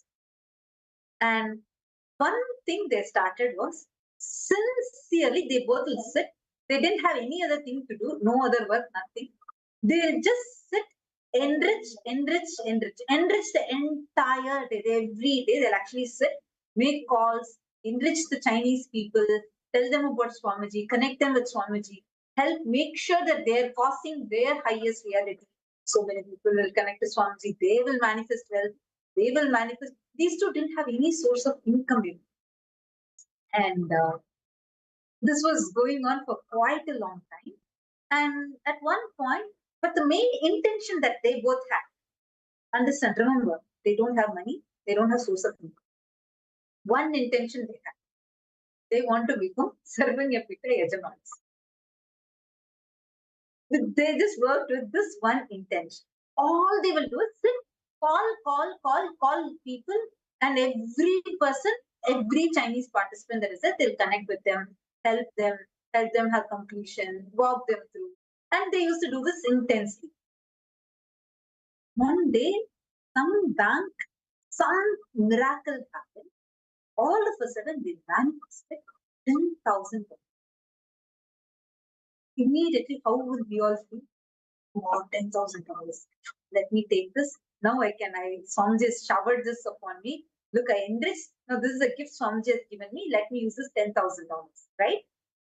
But they decided, Swamiji has blessed us with $10,000. That time, I think it was Guru Purnima or Jayanti. Immediately, they decided to offer it as Tulabharam to Swamiji. Whatever money manifested miraculously in the bank, they just offered it to Swamiji. Again, as soon as they offered, the very next day, 5 times that same money manifested in their bank. And every time they manifested it, they kept offering it to Tulabharam. They made it like a cycle. Actually, that's why you'll hear so many Chinese participants coming and offering Tulabharam every single time, because this became like a big trend.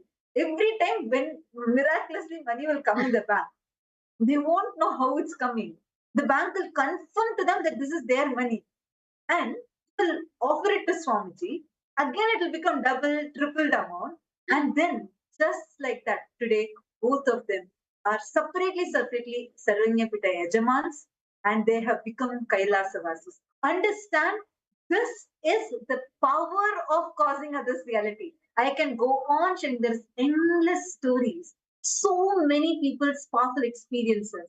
This is really the power that causing others reality has.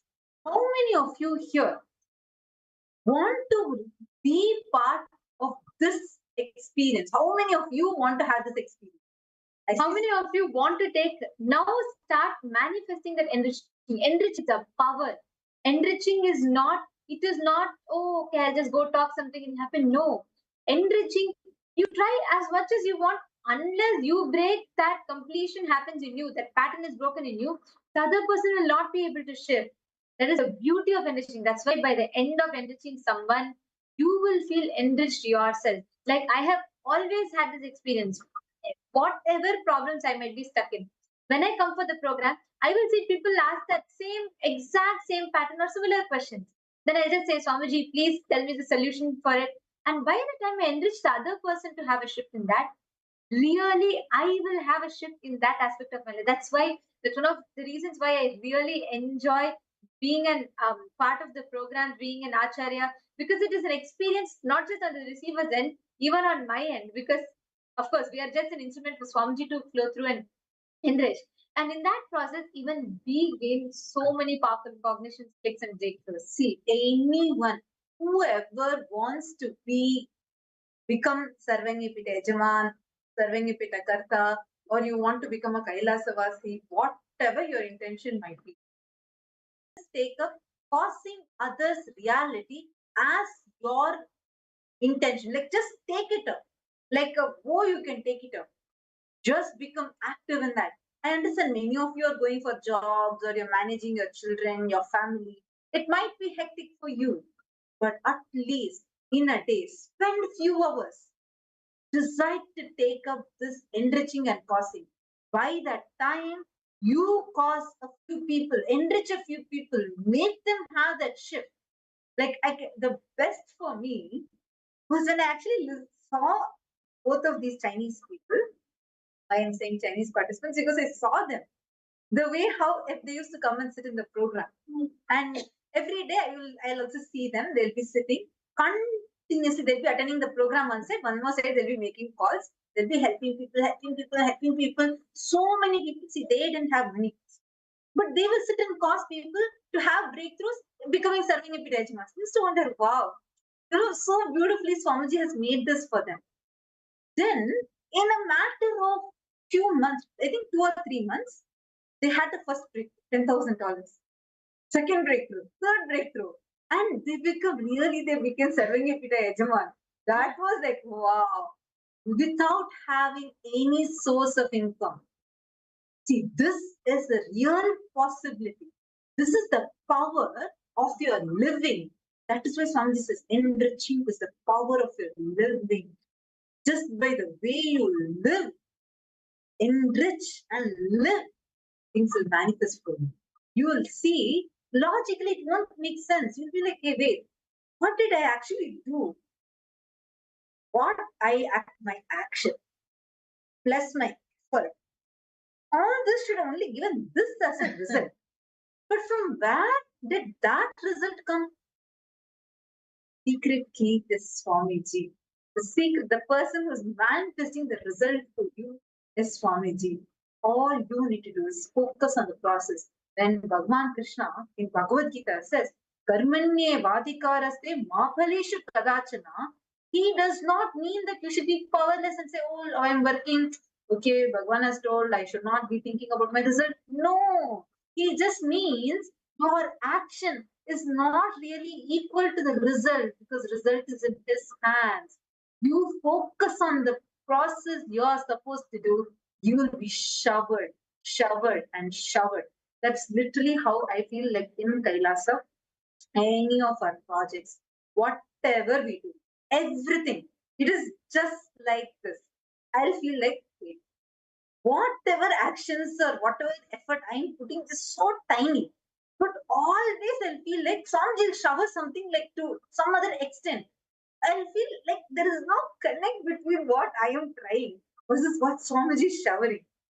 But that is his grace. That is his grace. All he wants you to do is, Swamiji told at one point, like I was feeling stuck in some project, something. And that time, like so sweet, Swamiji will actually attend to each one of the Kailasavasis. It's like you're part of this very own family, this very own extensions. That's how it is. So even one smallest, tiniest problem you have, Swamiji himself will actually attend to it. And it will not like just be attending to it. It will be like Swamiji will be personally being there with you, taking care of you at every level. This Kailasavasi lifestyle. And actually, so Swamiji was like, Swamiji told at that time, see, for all of you in Kailas, whatever, it's not what you're doing, like that is not the main thing. But I actually do everything for you guys. I even prepare the result. Everything I keep it ready for you guys. All you guys need to do, it's like the food is prepared, when done, like nicely ready, such that you don't even need to bite it, you just need to swallow. Only the action required is you need to open your mouth to swallow that. That's all. That level, Swamiji does everything for you.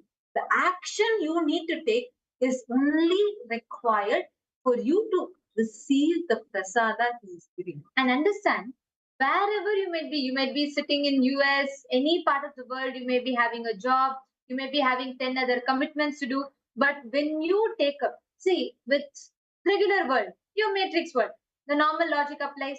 You have to go to a job means you can't manage something else at the same time. There'll be 10 obstacles. But understand, with Swamiji, that is why whenever people take up a commitment with Kailasa, ask any Sarvagya Pit Yajaman. Actually, so many of the Sarvagya Pit Yajamans have joined with us today.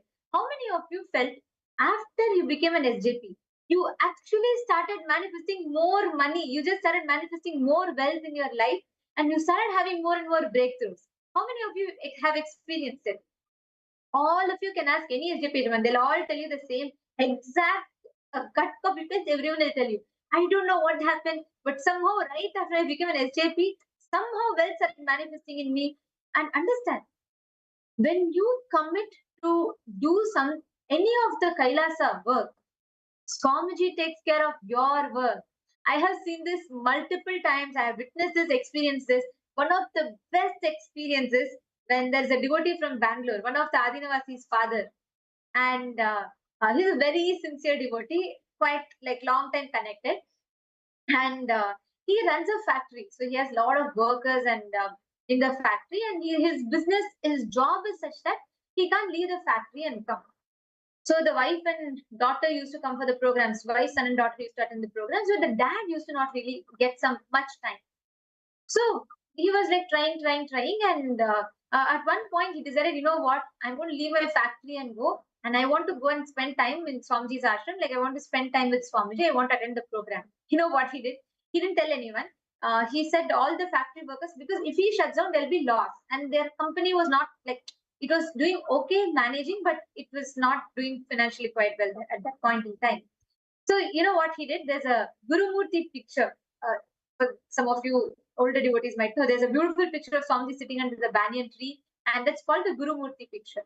So he took that photograph of Swamiji, and he went and took and put that on the CEO chair of the factory, like of the company.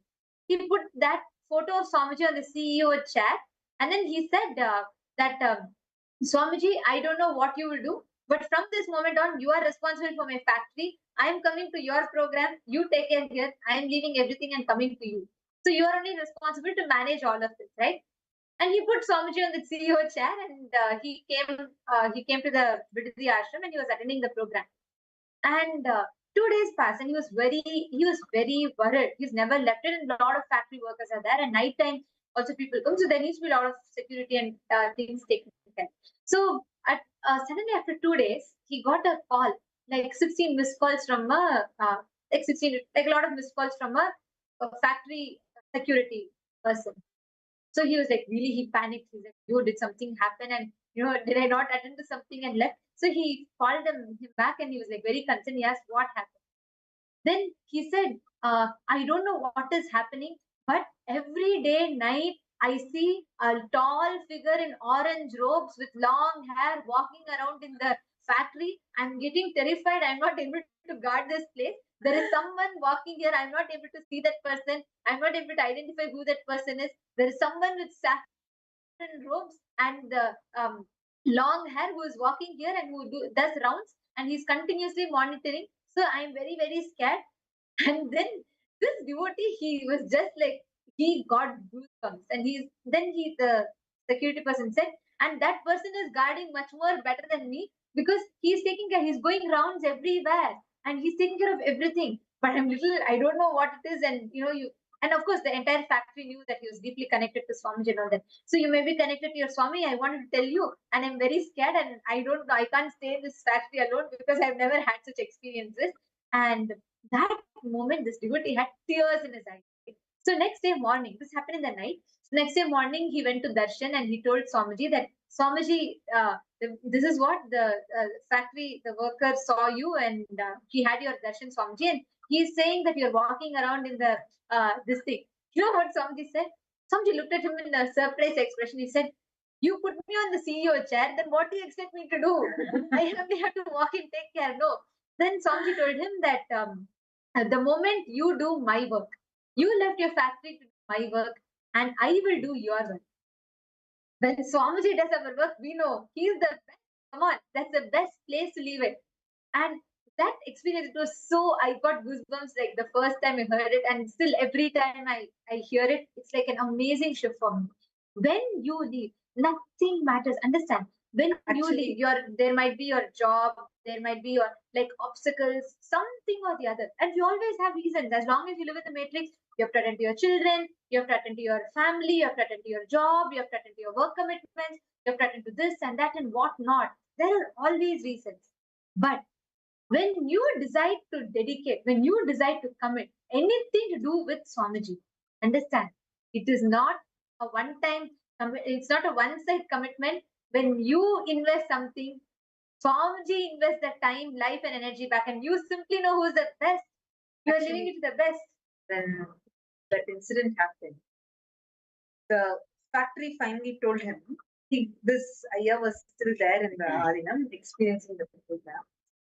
They told, only that month, the income rose to four times more, not percent, 4 times more than the normal level, and the profit grew multifold. Yes. So, you actually remember that I said, not only I got rich inside, Swamiji made me rich even outside without even me having to do my job.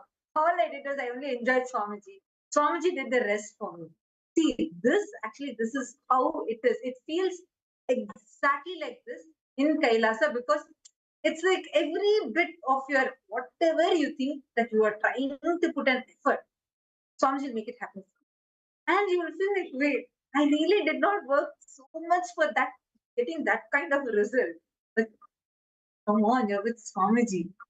Understand, anything is worthy of being given up just to be with Swamiji. Nothing is that worthy to be holding on.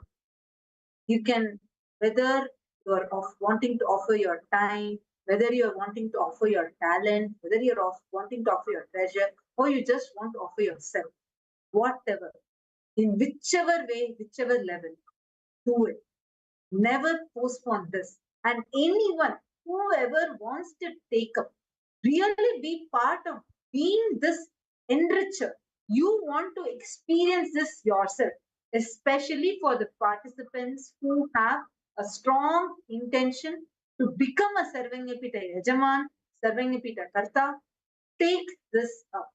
How many of you want to become part of this enriching team? Like you want to enrich so that you can be showered like this, whether 1 hour a day, 2 hours a day, or how much ever time you can.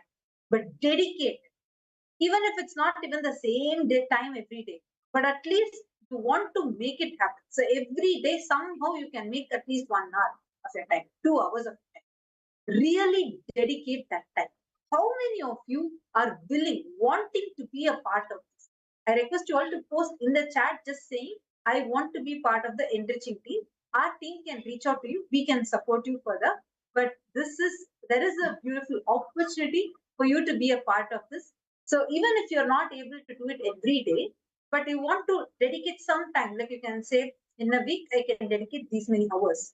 In a week, at least for this much time, I can be a part of this. Feel free to post it.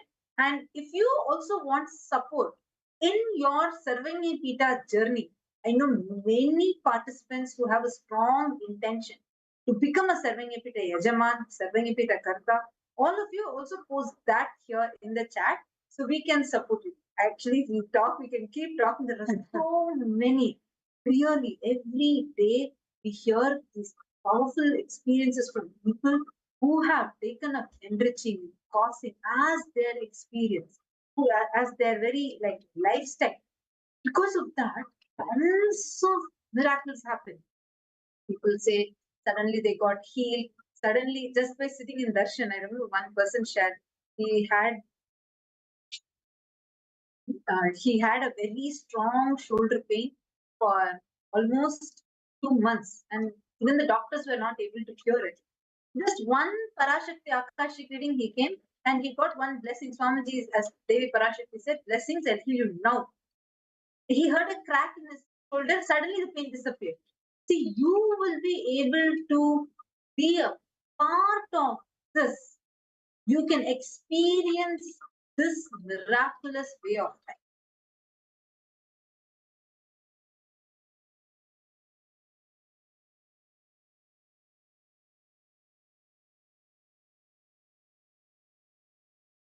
How many of you want to be a part of this kind of miraculous way?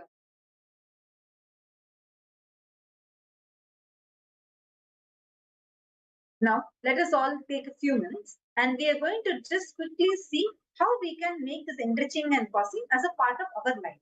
First step, can I request all of you to make a list of the top 10 relationships in your life? We'll take 2-3 minutes. Please start writing it down. Make a clear list of the top 10 relationships from your life.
Hope all of you have made a list of the top 10 relationships in your life. Finished?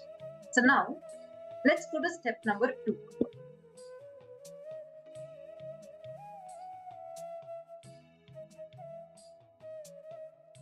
In each of these relationships, stepping up your integrity, authenticity, and responsibility in all those relationships, write down in what all new ways can you enrich all these relationships. I request all of you to pen down whether it is your son, your daughter, your husband, your wife, your mother, your father, your friend, anyone, or it is Swamiji, whichever relationship, how are you going to step up your integrity, authenticity, and responsibility in all these relationships, and your new ways, how you feel you can be more enriching in those relationships. So, in any of these steps, if any of you have any questions, I request all of you to post it in the chat and ask. We can definitely help you.